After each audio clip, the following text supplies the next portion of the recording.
ครับการเรียนภาษาละนานะก็บ่ใช่ยากอิหยังนะครับตั้นเรียนอักขระนะครับมันก็คือตัวอักษรนะครับในภาษาไทยน่ะเห็นไหมเรียนไม้น่ะมันก็คือสระเห็นไหมเนี่ยเอาสองอย่างนี้มาผสมก้ำกันตามหลักการของภาษาละนานะครับ7 วัน1 เดือนตั้นก็อ่านออกเขียนได้แล้วนะครับบ่ยากก็บ่ยากเรื่องนี้มันบ่ยากมันยากตอนที่ว่าเฮาอ่าใครอยากจะเอาไปอวดอู้คนอื่นที่ฮู้ได้ห่านด้วยเฮานี่อันนี้เนี่ยมันยากกว่านี้แหละครับเพราะว่าภาษาละนาวของเฮามันเป็นภาษาที่มันตายไปแล้วนะครับมันบ่ได้ใจในต่างราชการมาเมินนะเพราะฉะนั้นคนที่เพิ่นอ่านออกเขียนได้แล้วมันมีน้อยนะครับมีน้อยคนครับก็อ่าเฮาขอยากเอาไปอวดอู้คนอื่นที่ฮู้เพิ่นหันตุ้ยนี่นะเนี่ยเฮาจะต้องใช้ภาษาอื่นๆมาเทียบเคียงเป็นภาษาละนาวของเฮาน่ะหรือที่เพิ่นฮ้องว่าปริวัตินั่นแหละครับภาษาที่มันใกล้เคียงภาษาละนาวของเฮาหน่อยก็คือภาษาไตน่ะภาษาไตภาษาไทยนี่แหละครับ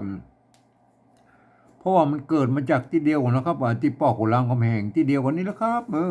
ครับอืมแยกไปทางใต้หน่อยเจ้าอโยธยาเพิ่นก็เอาไปแปลงเป็นอักษรไทยแยกมาทางเหนือหน่อยเปิ้นเจ้าละนาเพิ่นก็มาแปลงเป็นอักขระละนาน่ะเนี่ยมันเป็นใช่ไหมอันสองภาษานี่นะครับอันบางกรรมมันยังออกเสียงเหมือนกันอยู่นะครับเนี่ยถ้าเราไปแยงพอนะครับอันมันก็จะพิษแพกเป็นบางกรรมนะครับมันสำเนียงใต้เหนือมันก็ไปกันทำลายคนละลายนะก็แม้กระทั่งในละนาวของเฮามันจะว่าเหมือนกันนะครับเนี่ยมันก็ยังมีแบบ4-5เผ่าพันธุ์ลักๆนะไตยวนไตลั่วไตลื้อไตเขินไตย่องเห็นไหมมันก็กันแป้งๆกันออกไปนะเห็นไหมแต่ฟังกันรู้เรื่องอยู่นะครับหมู่เฮาก็ฟังภาษาไทยรู้เรื่องอยู่เนี่ยมันก็เป็นอย่างนั้นน่ะภาษามันใกล้เคียงกันบ่ครับมันเกิดมาจากทีเดียวปอกหัวหลังหัวแหงเนี่ยครับก่อนที่เฮาจะเอาภาษาไทยเนี่ยมาเขียนเป็นภาษาละนาวของเฮาไปก่อยในโลกเลยก่อนเป็นแย่ใดกันพ้องนะครับเฮาไปดูใกล้ๆนี่แหละเวียดนามเนี่ยเวียดนามแม่เดิมทีเพิ่นใช้อักษรยึกๆยือๆเหมือนภาษาจีนนั่นแหละก็เนี่ยๆๆๆภาษาเก่าเงาของเวียดนามโบราณแต่เนื่องด้วยเพิ่นมีสงครามกันลากยาวนานมานะครับตั้งแต่สมัยสงครามไอเดียนเบียนฟูพุ่นน่ะมาจนถึงสงครามเวียดนามเหนือเวียดนามใต้เนี่ยมาแล้วเมื่อปลายปี2518เนี่ยเห็นไหม เปิ้นก็บ่มีเวลาถ่ายทอดเนาะภาษาไอ้หมู่นั้นน่ะมาสู่รุ่นลูกรุ่นหลานรุ่นเหลนรุ่นโหลนบ่เลยนะก็บ่ได้เนี่ยบ่ได้ลูกหลานเหลนโหลนเพิ่นอ่านบ่ได้เขียนได้แล้วไอ้ภาษาไอ้ยึกยือๆเหมือนภาษาจีนน่ะเพิ่นก็เลยหันไปเอาอักษรอาหรับิกแล้วก็ไปเขียนเป็นภาษาของเพิ่นครับไปใส่จุดใส่หมวกใส่ขีดใส่หมดสะบัดสะเบ็ดน่ะเอาให้มันได้ตามเสียงของเพิ่นน่ะเห็นไหม จุดโมกขีดมันนั่นก็คือวรรณยุกต์นั่นแหละครับไอ้แม่เนี่ยมันเป็นอย่างนั้นมันอันนี้คือลักษณะของการปฏิวัติภาษาแล้วก็ยืมเอาภาษาอื่นๆมาเขียนเป็นภาษาของตัวเก่านะครับแล้วก็ดัดแปลงอย่างก็ไปปฏิวัติก็คือจะใส่จุดใส่หมวกใส่ขีดอย่างว่าสปาสเปกก็ว่าไปเนี่ยมันเป็นยังไงไหมอันนี้คือปฏิวัติภาษานะเขาไปก้อยในยุโรปหรอกครับอย่างเช่นฝรั่งเศสเยอรมันโปแลนด์ยูเครนรัสเซียอย่างพวกนี้เนี่ยโครเอเชียเนี่ยหรือยุโรปตะวันออกเนี่ยนะครับเห็นไหมเพิ่นก็ใช้ลักษณะของการปฏิวัติภาษากันทั้งนั้นนะครับเพิ่นได้ยืมเอาอักษรอาหรับิกเนี่ยไปเขียนเป็นภาษาเพิ่นครับเพิ่นใส่จุดก็มีนะ2จุดก็มีนะก็แม่บางทีก็หมวกก็มีหมวกปิ้นหมวกหงายขึ้นไหม หมวกโครเอเชียนี่มันหงายปิ้นจะลิ้นขึ้นไปนะก็ไอ้หมวกเวียดนามมันเป็นกุ๊บหุ้มลงไปคนละลายคนละเพิกเลยมันเนี่ยมันเป็นยังไงก็แล้วแท้ไปจะเอาเครื่องหมายอย่างมาใส่เนาะครับเพื่อให้มันเป็นสัญลักษณ์ว่าอันนี้อ่านออกเสียงนั้นเสียงนี้เลยมันเป็นยังไงนี่คือลักษณะปริวัติภาษานะครับเอาไปก่อนในอังกฤษแล้วก็นี่ไปมันลายหนึ่งละเพิ่นจะเอาอักษรอาหรับิกเนี่ยไปเขียนเป็นภาษาของเพิ่นแบบโล้นๆเนี่ยแหละครับเพิ่นไปใส่ซะอย่างครับแต่เพิ่นอ่ามีกฎเกณฑ์อยู่ว่านะครับเพื่ออ่านออกไปเลยตามเสียงสำเนียงตาม บริบทนั้นนี่คำเดียวนะเป็นประโยคคำถามมันก็เสียงเอาไว้แบบ เป็นประโยคธรรมดาก็เสียงแบบขึ้นลงไปตามนั้นได้เลยมันเนี่ยมันเป็นลักษณะของภาษาอังกฤษมันก็คล้ายๆภาษาละนาวของเรายุคต้นๆนะก็มันไม่มีไม่เอกไม่โทก็คือไม่เหยาะไม่ขอจ้างอะไรแม่เนี่ยมันก็พันเสียงกันได้หลายๆเสียงเหมือนกันเนี่ยมันเนี่ยก็เป็นอันแม่ลักษณะของภาษานะการปฏิบัติครับก่อนที่เราจะเอาภาษาไทยเนี่ยมาเขียนเป็นภาษาละนาของเรานะเฮาหมู่เฮาเจ้าละนาเนี่ยควรจะยึดถืออย่างที่มันเป็นหลักกฎเกณฑ์อันอย่างเอ่อที่มันอันยึดถือยึดเหนี่ยวให้เป็นอันศูนย์กลางของอันภาษาละนาของเราก่อนนะครับไม่ใช่ว่าต่างคนต่างเอามานะครับ10 คนมันก็มี10 ความคิดนะครับมันก็ออกมาอยู่10 แบบมาเนี่ย100 คนมันก็100 ความคิดมันก็ออกมาเป็น100 แบบนั่นเนี่ยมันก็แตกกันสุนทานล้นไปหมดนะครับเห็นไหมนะถ้าเรามีหลักอย่างยึดไว้นะครับมันการเขียนอันปริวัติภาษาละนาเนี่ยเราจะมีอันจุดศูนย์กลางไว้เป็นชื่อของละนาของเรานะครับเห็นไหมผมเองนี่ผมได้ใช้หลักการของอันสภาวัฒนธรรมมหาวิทยาลัยเชียงใหม่นะครับเพิ่นตกลงกันไว้เมื่อปลายปี28พุ่นนะครับเห็นไหมเพิ่นตกลงกันไว้ว่าอย่างนี้นะครับการที่จะเอาภาษาไทยมาสะกดเขียนเป็นภาษาละนาน่ะเพิ่นบอกว่ากระทำได้อยู่3 แบบหรือ3 รูปแบบนะครับเห็นไหมแบบที่1เพิ่นจะเอาภาษาไทยเนี่ยไปสะกดเขียนอันภาษาละนาเนี่ยอันบันทึกในภาษาละนาเนี่ยบันทึกในอันลักษิลาจารึกเอกสารสัมพันธ์ในโบราณเห็นไหม เปิ้นจะเอาอักษรไทยเนี่ยอันไปเทียบเอามาทุกอักขระทุกไม้ทุกเครื่องหมายแล้วก็เนี่ยเปิ้นแม้กระทั่งไม้กงไม้กังไลนะเปิ้นจะเอามาโม้เด้อเปิ้นบ่เว้นนะเปิ้นบ่เว้นนะอันนี้เป็นการปฏิบัติแบบละเอียดนะละเอียดยิบเลยนะก็เห็นไหมเฮาบ่อู้ถึงในรายละเอียดแล้วอันมันมันย่อยเกินไปแล้วก็เฮาบ่ได้ใจแล้วก็เฮามาอู้กับแบบที่2นี่ก็พอนะเนี่ยนะแบบที่2เปิ้นว่าอีนะก็เนี่ยเพิ่นบอกว่ายืมเอาอักษรไทยนะว่าปรับเทียบมาเป็นอักขระละนาทางบนปูนนี่เนี่ยแล้วก็ประกอบกรรมขึ้นมากับแบบภาษาไทยผสมผสานกันไปนะครับบางครั้งไม้หรือสระมันบ่ตรงบ่ตัดกันนะก็ฮือบูรณะกำซับได้นะฮือหน้าตามันออกมาแบบไทยๆเนี่ยแต่เวลาอ่านนั้นท่านลองนึกถึงว่าโอ้อันนั้นหมู่นั้นเป็นอักขระละนาเด้ออย่างเช่นตัวนี้เนี่ยท่านเห็นเป็นลอลิงนะครับอันนี้แต่วันถ้าประกอบในอันภาษาปริวัติแบบที่2แล้ว ท่านต้องเห็นว่าอันนี้เป็นตัวละนะครับไม่ใช่มันเป็นยังไงเนี่ยคนทั่วไปมาอ่านมันบางกรรมมันก็อาจจะเหมือนกันอยู่นะครับบางกรรมมันจะมาเหมือนนะมันจะเพลิดเตี้ยจ้าแล้วครับคนทั่วไปนี่คือไปอ่านอันที่บ่ได้เรียนภาษาละนามานะคือไปอ่านในแบบที่3ปุ๊บเดี๋ยวเขาก็อุ้มคำแบบที่3เอาแบบที่2นี่ก่อนนะอันเนี้ยเอาตัวลอลิงแล้วเทียบเป็นตัวละเนี่ยอันนี้อ่อนใช่ไหมอันนี้อ่อนใช่ไหมไม่ก่อ อ่อนนะครับไม่ก่อก็อธิบายมาหลายเตือนแล้วนะไม่ก่อนะครับเห็นไหมอ่อนนะไม่ก่อละตัวละก็เอาลอลิงมาเทียบมันเป็นละนะไงละเห็นไหมที่นี่เขาเขียนมันเขามาอี้มันก็จะเข้าใจผิดเป็นลอนะครับเขาก็ใส่อันสระอะไว้หน่อยนะครับมันสระอะเนี่ยละละนะครับอ่อนนะนี่อ่อนใช่ไหมอ่อนตัวอะตัวนะครับหมายว่ากันย่อนนะครับกันย่อนนะกันย่อนเห็นไหมกันย่อนอันถ้าเป็นแบบที่1พวกก็จะเอาอันเขียนอย่างอี้นะครับเนี่ยเพิ่นเอารอเรือมานะครับเพิ่นเทียบมาโดยตรงแล้วไปใส่ไม่เยอะอย่างนี้นะครับแม่เนี่ยอันนี้เฮาแบบที่2นะเฮาฮู้ว่าไอ้ตัวละเนี่ยเพิ่นเขียนอั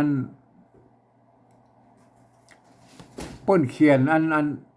แตนตัวหน้านะครับความจริงมันเป็นตัวหน้าอย่างบนพอเขียนเป็นตัวละมันตั้งแต่โบราณนะเขาไปก้อยนะครับเนี่ยเอาอันนี้เอาละก่อนเห็นไหมเนี่ยเครือส้มอันเนี้ยละละออบมันส้มละออบนี่มันเป็นแดงหูนะมันส้มโบราณละออบมันพวกเขียนเป็นละนะเห็นไหมอันส่วนมากอันถ้ามันเป็นละเนี่ยมันละอย่างละปูนนี่เนาะละปูนพวกเขาเขียนเป็นละปูนเนี่ยมันก็ว่าไปนะมันโบราณพวกเขาเขียนอย่างอันนะละออบละออบพวกเขาเขียนละออบเห็นไหมอันเฮาไปดูอันนี้เราอันนี้อ่อนนะคำว่าอ่อนใช่ไหมเนี่ยอ่อนใช่ไหมเนี่ย อันนี้อ่อนมันเนี่ยยาตัวยาใช่ไหมยาลูกอ่อนเนี่ยนะลูกใช่ไหมอันนี้ไม้สัตว์มันแตนตัวกะเป็นไม้กักนะครับแตนตัวกะอยู่เนี่ยอ่อนใช่ไหมเนี่ยอ่อนเนี่ยอ่อนใช่ไหมสมัยนั้นเปิ้นมีไม้เยาะไม้ขอจ้างเตือนนะครับอ่านว่าอ่อนอ่านว่าอ่อนก็ได้นะอ่อนใช่ไหมยาลูกอ่อนไข้ขางใช่ไหมเนี่ยเป็นอ่อนใช่ไหมเนี่ยมันเนี่ยอันไม้ก่อนะครับเมื่อมันมีตัวหน้าสะกดอยู่ตรงบนเนี่ยเปิ้นก็ตัดไม้กังวลออกนะครับเห็นไหมไม้ก่อมันก็เปิ้นตัวหน้าถ้าเขียนข้างบนพอเขียนเป็นตัวละแทนก็โอเคนะครับอันนี้เข้าใจแล้วนะครับมันอ่อนนะอ่อนละละอ่อนนะครับเนี่ยทีนี้เฮามาเป็นอันในแบบที่หนึ่งนะเปิดเอามาตรงตัวละนะครับอันนี้เฮาเป็นแบบที่สองนะเฮาก็เอาบูรณะกำชับเพื่อเป็นอันแบบไทยๆเฮาฮู้ว่าเป็นตัวหน้านะครับเฮาก็เอาเนี่ยโอเคนะครับเห็นไหมไอ้สองตัวนี่เป็นการละอ่อนนี่เป็นการบูรณะกำชับนะครับเนี่ยคือมันคือมันหน้าตามแบบไทยๆเนี่ยหน้าแต่แบบไทยๆกับละอ่อนนะฮะละอ่อนตัวต่อไปนะเต้าอันนี้เต้าอันนี้อันตัวตะนะครับตัวตอในภาษาละนามันมีสองตัวตะกับตัวตะเนี่ยอันตัวตะแล้วบนนั้นอักษรสูงนะตัวตะไปเอาอักษรต่ำนะเต้ามันเสียงโทปกตินะบนใจตัวตะเห็นไหมตัวตะก็ยืมตัวทหารนี่มาเป็นตัวตะนะมันตัวตอในภาษาไทยมันมีตัวเดียวนะตัวเต่ามันบ่มีตัวตออย่างอื่นนั่นเองเขาก็ยืมเอาตัวทหารนี่มาเป็นตัวตะนะครับมาตัวตะนะมันตะใช่ไหมมันตะนะมันจะทะนะครับใช่ไหมตะไม่ย่อก็ไม่เอกนะครับไม่เอกไม่กล่าววงไม่กล่าววงกับไม่สระนี่แหละกับมันวงอันนี้สะกดด้วยตัวว่าอันนี้เนี่ยอ่านว่าเต้านะอ่านว่าเต้าเนี่ยอ่านว่าเต้านะครับเนี่ยเอาไปก้อยตัวตะไม่กล่าววงเนี่ยเขาไปดูไม่กล่าววงแล้วก็เนี่ยมันเป็นอย่างอันไม่กล่าววงนะครับป้นได้ใจอยู่5-6ตัวนะครับเขาก็ไปพ่อนะครับเนี่ยเครือนะก็เครือเนี่ยเครืออันนี้ถ้าเป็นยองแล้วก็เครือนะครับคือถ้าเจ้าละนาทั่วไปก็อ่านว่าเครือนะไอ้เครือเนี่ยไปใจกะละหงก็ได้นะครับเห็นไหมอ่านว่าเครือเหมือนกันเห็นไหมจะใจข้าหางยาวนี่ก็เครือเหมือนกันนะเครือหมากบ้าเนี่ยเครือหมากบ้าตัวมะนะไม้กาเนี่ยไม้ซัดเนี่ยมันแทนตัวกะอยู่ทั้งร่มนี่อ่านว่าหมากนะครับหมากนะไหมเครือหมากบ้าอันจะอ่านบาก็ได้บ้าก็ได้บ้าก็ได้ก็กรณีเป็นเครือหมากบ้านะเครือหมากบ้าปุ่นใจไม่โกงกับไว้นะเครือจุ้งจะลิงไม่เนี่ยเครือหมากบ้าเครือจุ้งจะลิงใช่ไหมไอ้จุ้งจาลิงใช่ไหมนะปุ่นเขียงเอี่ยมเอาตัวงะสะกดไว้ตางบนปุ่นจุ้งจาลิงเนี่ยนะตัวจะมี2 ตัวนะเนี่ยมันก็ปุ่นกับใบใส่ไม้200ซ้ำนะครับมันบ่ซ้ำไหมก็ใส่พ่องนะไม้200อะไรไหมก็เครือหมากบ้าเครือจุ้งอะไรไอ้ตัวบะนี่เราบะไม่กล่าววงโอเคนะครับตัวต่อไปนะครับเนี่ยไอ้ทาตุเนี่ยทาตุเนี่ยทาเนี่ยตัวทะนะไม่กล่าววงทาตุจักไข่ดองเหล้าอย่างก็ว่าไปเนี่ยทาตุเนี่ยทาตุเนี่ยเห็นไหมโอเคแล้วตัวที่2แล้วนะครับตัวที่3ตัวกะนะครับตัวกะละหงยาอันนี้เสียงอันนี้ตัวกะละหงอ่านเป็นตัวคอนะเห็นไหมอ่านว่าคานะเสียงคาแดงนะยาเสียงคาแดงตัวกะละหงนะไม่กะวงให้ไหมดูตัวต่อไปแล้วก็ไหมตัวว่านะตัวว่าใช่ไหมเนี่ยตัวตะไม่เก๋านะใช่ไหมอ่านเต้าก็ได้อ่านเต้าได้อ่านเต้านะกรณีอ่านว่าเต้านะครับอันนี้ตัวว่าไม่กล่าววงอ่านว่าก็ได้อ่านว่าก็ได้ว่าก็ได้กรณีนี้อ่านว่าเต้าว่านะ3เครื่องเนี่ยเครื่องใช่ไหมเครื่องอันนี้มาเครื่องปูจาเครื่องปูจาเครื่องปูจามหาอุปคุตอย่างก็ว่าไปนะเนี่ยเต้าว่านะเต้าว่าไม่กล่าววงนะตัวว่านะครับไม่ว่าตัวต่อไปแล้วกันไหมเนี่ยตัวต่อไปเนี่ยตัวตะนะครับมาตัวตะนะบดนะครับบดกับน้ำนึ่งเป็นป่ำเปลือกคำฝน ตกตาตกตาเนี่ยไอ้ตาตัวนี้มันตัวตะใช่ไหมเสียงสมพันธ์ไม่ใช่ตัวตะนะไม่กล้าวงตกตานั่นไงเนี่ยเป็นตัวที่ห้าแล้วนะเอามาดูตัวที่หกแล้วครับอันนี้ตัวที่หกมันมีตัวข้าหางยาวเนี่ยที่มันสร้างกันมาใหม่เนี่ยมาหญ้าคำห้อยฝนเนี่ยหญ้าคำห้อยคำเนี่ยไหมตัวข้าหางยาวนะไม่กำไม่กำถึงแม้จะเป็นไม่กำปกติใจไม่กล้าวงเนี่ยหญ้าคำห้อยฝนเนี่ยตัวข้าเนี่ยเมื่อเดียวนี้เปิ้นบ่มานับเปิ้นมานับบ่เป็นไม่กล้าวงครับมันมีหกตัวแล้วก็เห็นไหมที่เจอหลักฐานในโบราณนะก็ไม่กล้าวงกระทั่งก็ไปพิจารณากันนะครับเห็นไหมเฮาดูตัวต่อไปแล้วก็อันเนี่ยมันเป็นยี่แม่เนี่ยบางทีพวกใจไม่กล้าน้อยก็มีนี่ไม่กล้าน้อยแม่เนี่ยเป็นไหมบ้านเนี่ยบ้านเนี่ยบ้านไม่กล้าวงนะครับบ้านเนี่ยเห็นไหมเป็นหญ้าหวานบ้านหญ้าอย่างก็บอกบ้านเนี่ยกำต้นฝนน้ำจริงกินตาหายไอ้ตาหายเนี่ยไอ้ตาใช่ไหมตะกี้ตาไม่กล้าวงเดี๋ยวนี้ตาไม่กล้าน้อยแม่ตาหายเนี่ยมันเป็นยังไงบางทีพวกใจไม่กล้าน้อยบางทีก็ใจไม่กล้าวงนะท่านก็ไปพิจารณากันนะครับไม่ใช่ว่าเพิ่นจะเอาวงตลอดนะไงแม่เนี่ยอันตัวนี้เลยไหมสะนี่บาทวินวินเอาใช่ไหมวินกับวินก็พอๆกันนะจะวินกับวินก็ได้นะก็ใช่ไหมมันก็วินกับเมาหัวนั่นแหละสานิบาทนี่ไม่กาน้อยไม่กาน้อยเนี่ยมันเป็นไม่กาน้อยก็มีไม่กาบงก็มีไอ้ตัวก็ท่านไปพิจารณากันนะครับเพิ่นจะใจไม่กาน้อยไม่กาวงก็แล้วแต่สถานการณ์นะก็แล้วแต่นะครับอันนี้เต้าใช่ไหมไปใจไม่กาน้อยกันเล่นไม่กาวงก็ได้กรณีมันใจไม่กาวงเต้านะเต้าอ่านว่าเต้านะครับก็อันนี้เต้านะอ่านว่าเต้านะอันนี้เอามาตรงตัวเขาก็ไม่ใช่บูรณะซะอันนี้โอเคนะบ่อนะบ่อตัวบ้านะอันนี้นี่จะเป็นแบบที่หนึ่งไปเอาไม้กังมนนะแบบที่สองเขาก็คือบูรณะกำซับนะครับคือมันหน้าตาแบบไทยก็เอาไม้เยาะกับปอนั่นไงเนี่ยบ่อเขาไปกอยอันบ่อโบราณนะใครบ่อโบราณอันคำว่าบ่อเนี่ยบ่อนั่นเนี่ยคำเขาเพิ่นก็เขียนเต้าอี้นะบ่อเนี่ยบ่อเนี่ยบีเก้าอ่านว่าเก้านะครับเนี่ยตัวเนี้ยบีเก้าลิ้นปองปากบ่ได้ลิ้นใกล้เนี่ยบ่อนะบ่อใช่ไหมเนี่ยอันความจริงมันเป็นไม้ก่อเนี่ยนะรู้ไม้ก่อไว้แล้วนะไอ้ตัวป้าใช่ไหมไม้ก่อเนี่ยป้อใช่ไหมปอเนี่ย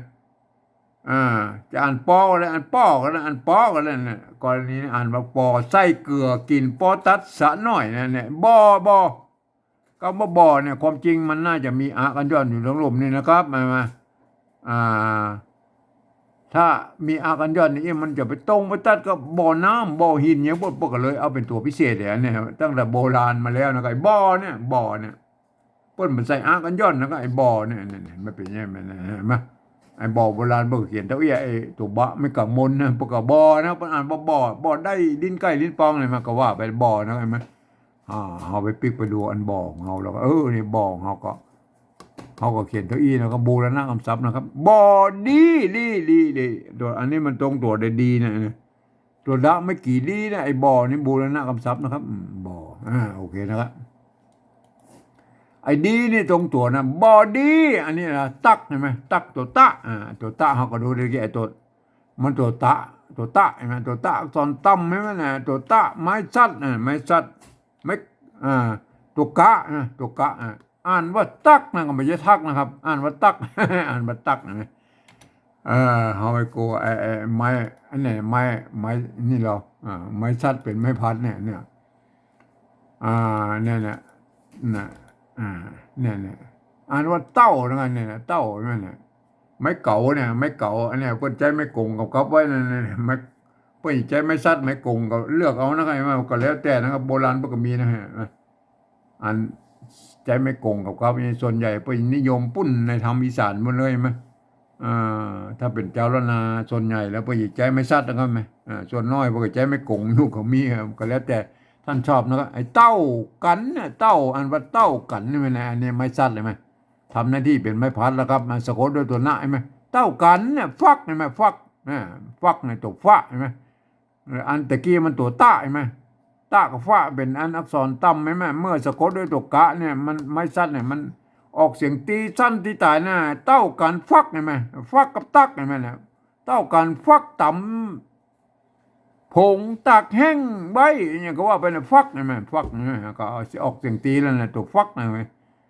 เขาก็งูแล้วนะตัวฟักเห็นไหมอันนี้ก็ตักเห็นไหมอ่านว่าตักเนี่ยตัวตะเห็นไหมเป็นตักเห็นไหมตักนะ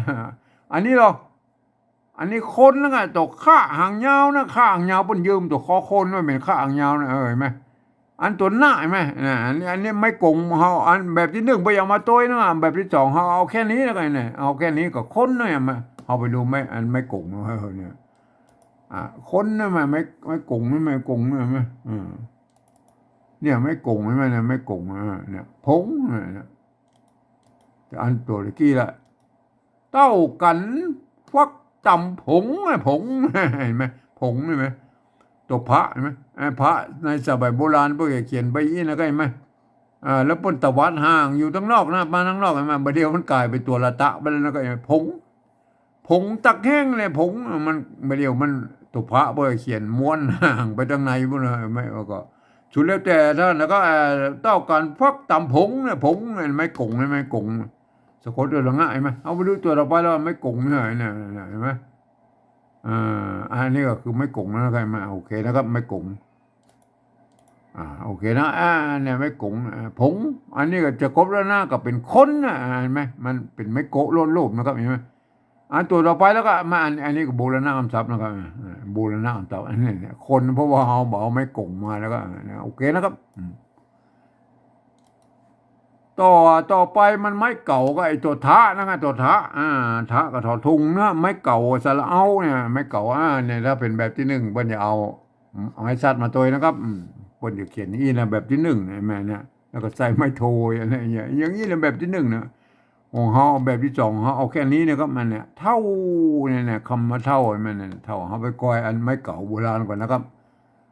อันไม้เก่าโบราณน่ะ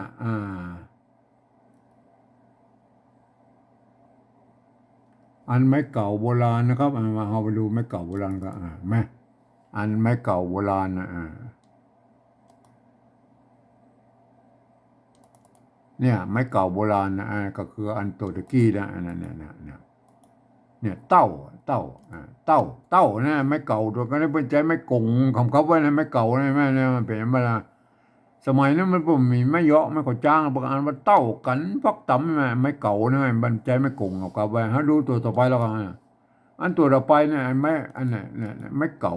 ไม่เก่านาดน้ำมาเนี่ยน้ำเป่าใช่ไหม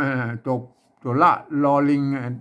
กำป้นบ่อ่านนะครับมันจะเป็นละน้อยหรือห่างละก็จะเลือกแต่นะครับไม่เก่าใช่ไหมป้นใจไม่ซัดกรณีเนี่ย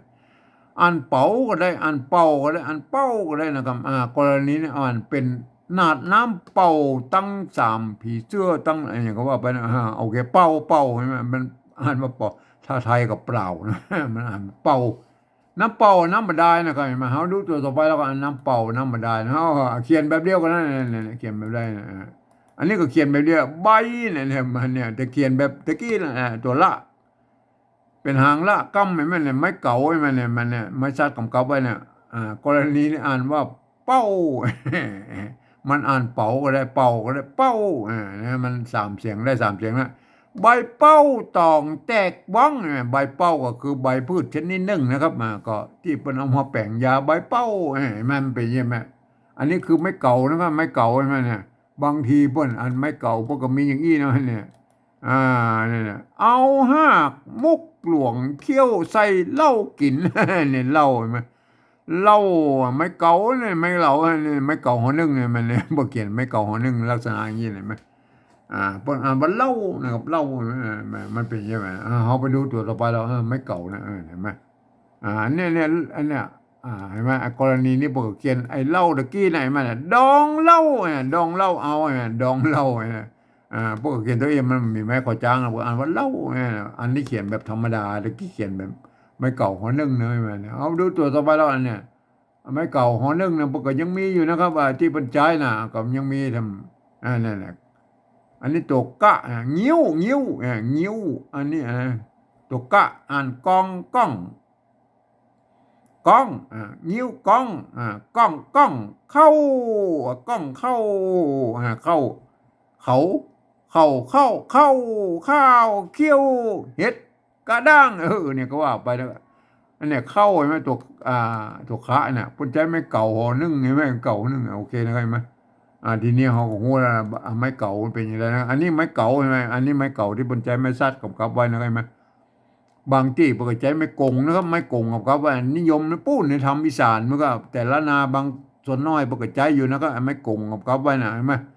อันนี้ก็คือไม่อันกรณีไม้ละนาส่วนใหญ่ไว้ใจไม้ซัดครับไม้ซัดใช่ไหมไม้เก่าเท่าใช่ไหมนะตัวกรณีนี้กับบูรณะคำศัพท์เบิ้ลนะก็เฮาเบาไม้ซัดมาตุ้ยนะพอเฮาเขียนเอาหน้าตาแบบไทยกับปอนะไม่เป็นยังไงแต่เวลาอ่านนั่นก็ท่านก็ต้องอ่านไปตัวทะไม่เก่านะครับอ่านไว้อย่างนี้อันนี้รอตัวละไม่สั้นลักตัวกะอันนี้ก็เหมือนไอ้ตักเนี่ยแบบเดียวกันนะตัวละกับตัวตะเนี่ยมันเป็นอัน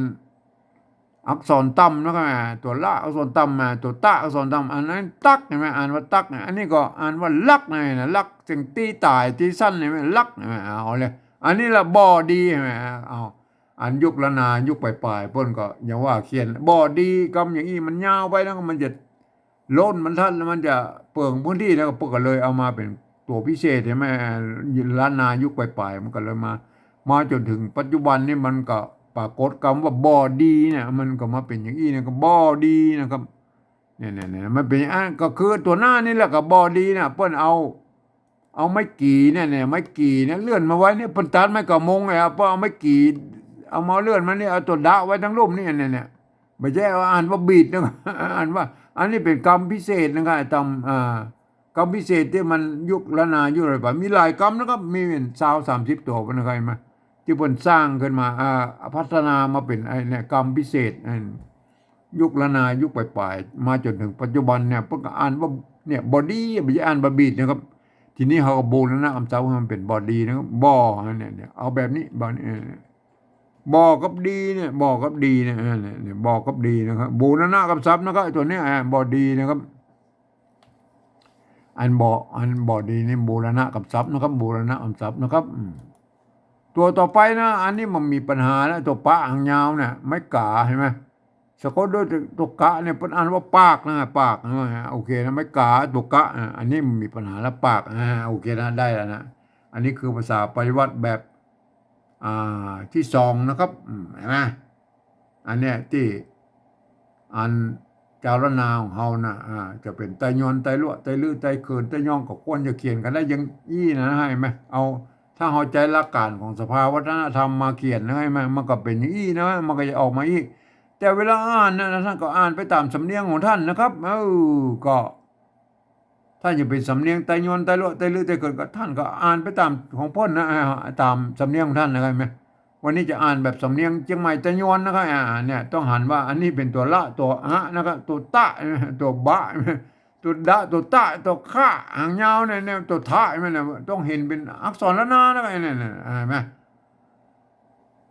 ครับก็อ่านวันนี้นะอ่านสำเนียงเชียงใหม่ไตยอนอ่านว่าอีนะครับละอ่อนเต้า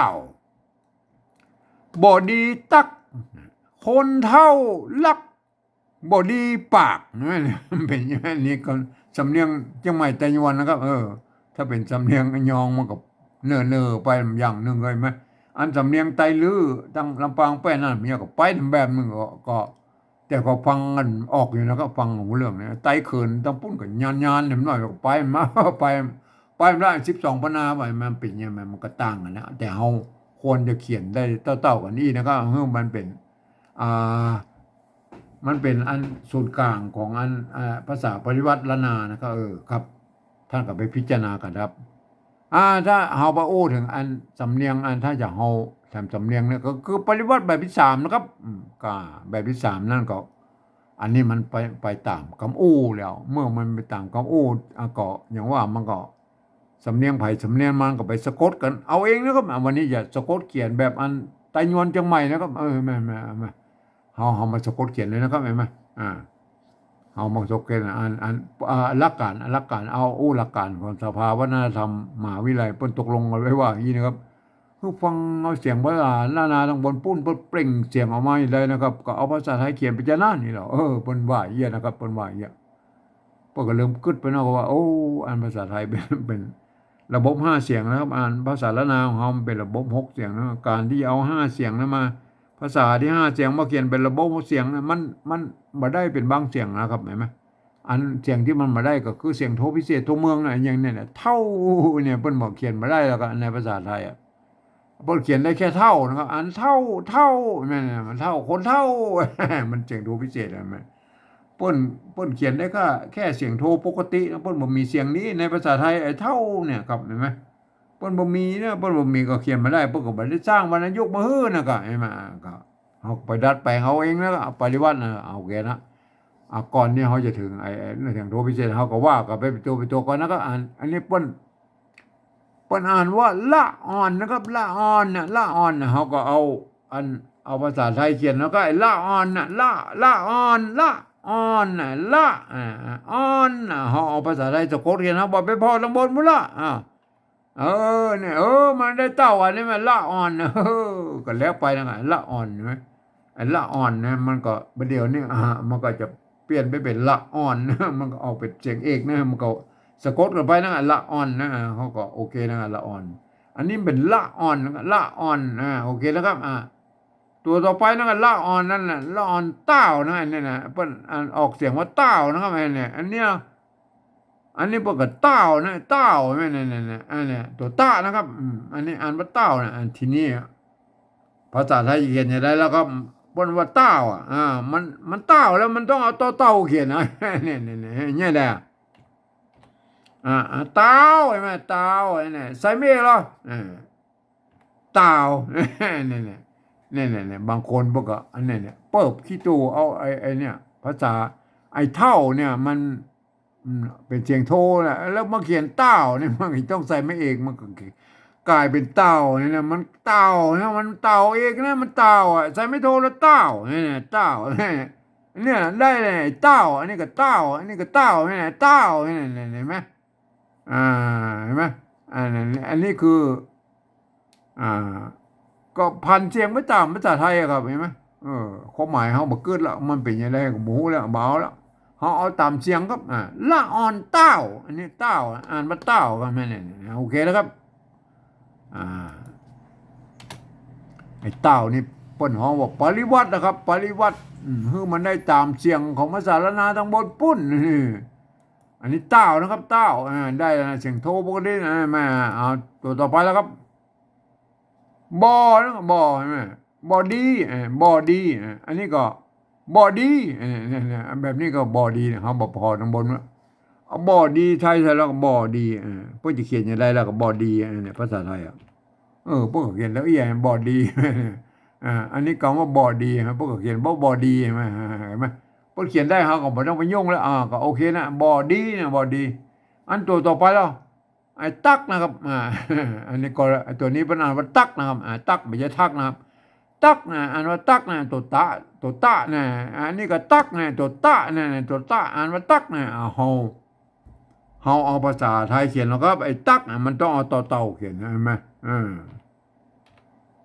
อันนี้มันอ่านไว้ได้อ่านว่าตักใช่ไหมเสียงเอกใช่ไหมเนี่ยได้เสียงเอกไอ้ตักใช่ไหมอันนี้มันตักใช่ไหมตักกันเนี่ยได้เสียงตีก็ใส่ไม่ตีวะเนี่ยตักโอเคนะเห็นไหมตักถึงแม้ว่ามันจะผิดกฎอันภาษาอันภาษาอันภาษาไทยไปหน่อยก็บอกละไม่สระอักอย่างพวกนี้เปิ้นภาษาไม่เอกไม่โทไม่ตีจะได้ว่าเองก็ว่าไปแล้วก็เฮายกเว้นนะครับไอ้คำนี้เฮาก็ยืมเอาไม้จะได้ว่าไม้ตีเปิ้นมาใส่นะก็โอเคนะมันเป็นตักก็โอเคนะเห็นไหมอ่าเนี่ยมันเป็นตักนะเนี่ยตักเนี่ยเต้าใช่ไหม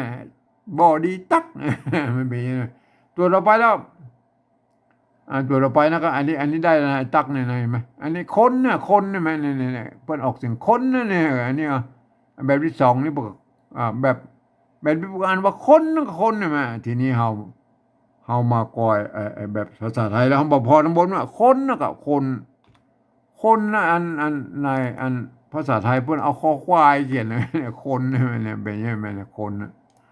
อ่คนเนี่ยเพิ่นเอาคอควายเขียนอันนี้คนภาษาไทยมาก็เขียนตามภาษาไทยนะเนี่ยแต่มันก็ยังว่าเฮาก็ปริวัติคือมันได้ตามเสียงปุ้นแล้วก็มาก็อันนี้ปริวัติเหมือนกันนะให้คนเนี่ยมันเขียนอันภาษาอันแล้วนะครับเพิ่นใช้ตัวค่าตัวคอคนไปเทียบนะก็อันภาษาไทยบาลนะภาษาไทยเพิ่นเขียนเอาคอควายเขียนนะไอ้คนเนี่ยโอเคนะครับตัวนี้เรามีปัญหาแล้วไอ้เท่านั่นเท่ามันออกเสียงเท่านะเสียงโดพิเศษนะไอ้นี่เท่าใช่ไหมเท่าใช่ไหมเท่าเสียงโทพิเศษนะเนี่ยเอาเขียนให้ได้หรอไอ้เท่าเท่าเปิ้นเขียนได้แค่นี้เนี่ยเขียนแค่นี้เนี่ยอันนี้มันเท่าใช่ไหมเท่าเนี่ยเท่าคนเท่าคนเท่าแล้วเขียนนี้เหรออันนี้มันก็ออกเสียงเท่ากันนะเสียงโทปกติเท่าเหมือนกันอันนี้ก็เท่าอันนี้ก็เท่าใช่ไหมแล้วมันเท่าได้แล้วก็เนี่ยได้มันก็ใส่จุดเข้าไปแล้วเท่าเสียงโทพิเศษเนี่ยมันเป็นยังไงไหมตามแบบฉบับของผมใช่ไหมอ่าอ่าเนี่ยเท่าไหมอันนี้เถาเนี่ยเถาถ้าเอาไปใส่ไม่เอกเลยตัวเนี้ยใส่ไม่เอกมันเท่าครับเท่าใช่ไหมใส่ไม่โทเท่ากับเท่าไอ้คนเท่าตะเกียเสียงโทปกติมันเป็นอัน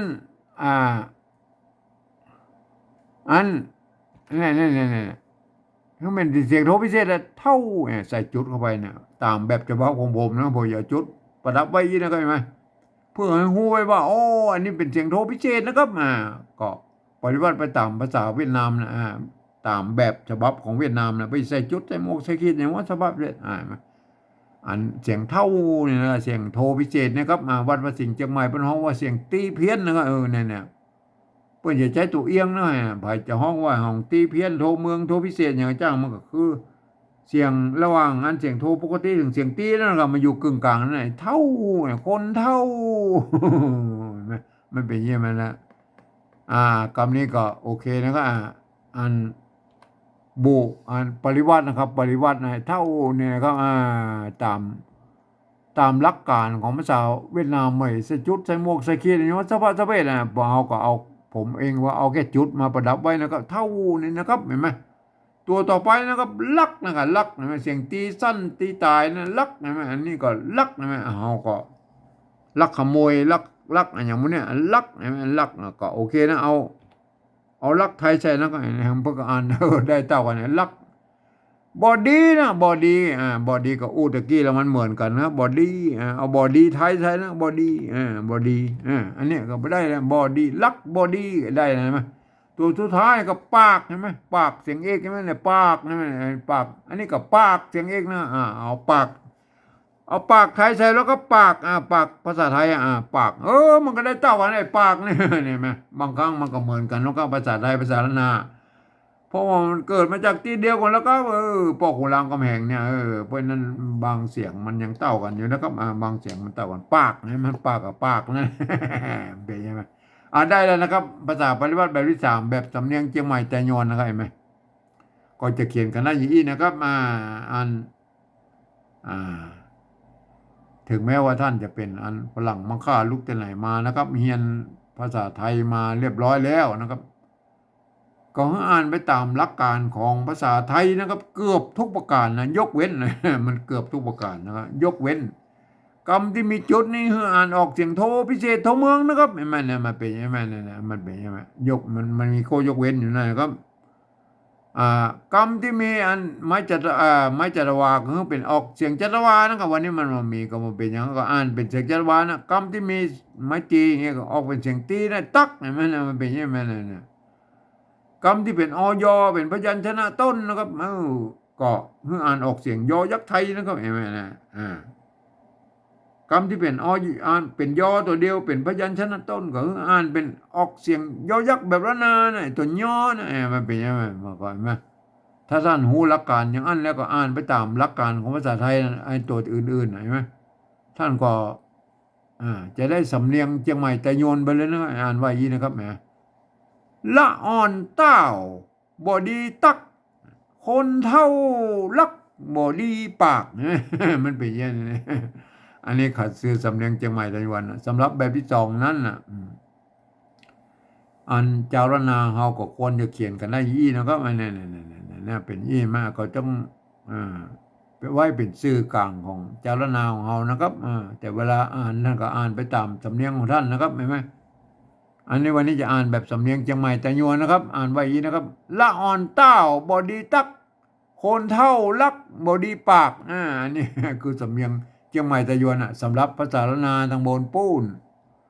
ส่วนใหญ่พวกก็เขียนกันได้อย่างนี้นะครับแต่สมมุติมันเพิ่นอาจจะบางที่พวกก็นิยมไปแตกต่างกันไปนะครับอย่างคำว่าละอ่อนนะพวกเขียนเป็นละอ่อนก็ได้นะครับก็แล้วแต่นะครับจะละมันก็แล้วแต่นะครับเห็นไหมเห็นไหมก็ดูว่าอันโบราณแล้วพวกก็เขียนเป็นละนะครับละเอาเป็นละเห็นไหมอันเต้าเนี่ยบางที่พวกใจไม่กล้าน้อยก็มีนะก็สุดแล้วแต่นะท่านจะชอบอย่างไรก็เอาแค่ไอ้บอดี้นะพอเขียนแบบอีกก็ได้บอดี้แยกกันนะหรือบิดอย่างนี้ก็ได้ ก็บอดี้นะเห็นไหมคำว่าเท่าเนี่ยนะบางที่ไปใจไม่กงก็มีท่านจะไปตักปนแล้วก็เห็นไหมส่วนใหญ่แล้วไปใจไม่สั้นนะไม่เก่านะเห็นไหมก็สุดแล้วแต่นะท่านก็ไปพิจารณากันนะเวลามันก็เขียนผิดกันไปนิดๆหน่อยๆก็ท่านก็จะไปว่าไปตักเปิ้นแล้วก็ให้พิจารณาตามหลักการของภาษาละนาหรือหลักฐานที่ปรากฏอยู่ในภาษาโบราณนะครับก็โอเคนะเพิ่นเอามาอ้างอีกแล้วเขาก็บ่ได้ว่าเพิ่นนะครับเห็นไหมแต่เพิ่นก็อ่านกันได้นะเนี่ยเพิ่นอ่านได้ตามวันนี้จะอ่านแบบสำเนียงเชียงใหม่ไต้หวันนะเห็นไหมมันก็คล้ายๆแบบที่สองเนี่ยอันนี้อ่านแบบสำเนียงเชียงใหม่ไต้หวันอ่านไว้นะครับละอ่อนเต้าบอดีตักคนเท่าลักบอดีปากนี่คือสำเนียงเชียงใหม่ไต้หวันนะไงมาครับครับวันนี้เป็นการปฏิวัติอันภาษาละนาแบบสำเนียงเชียงใหม่ไต้หวันนะครับท่านเป็นสำเนียงอื่นๆท่านก็ไปพิจารณากันนะครับครับวันนี้ก็แสดงให้เป็นตัวอย่างแล้วนะครับเห็นไหมครับวันนี้ผมก็ขอบรรยายเพียงแค่นี้นะครับ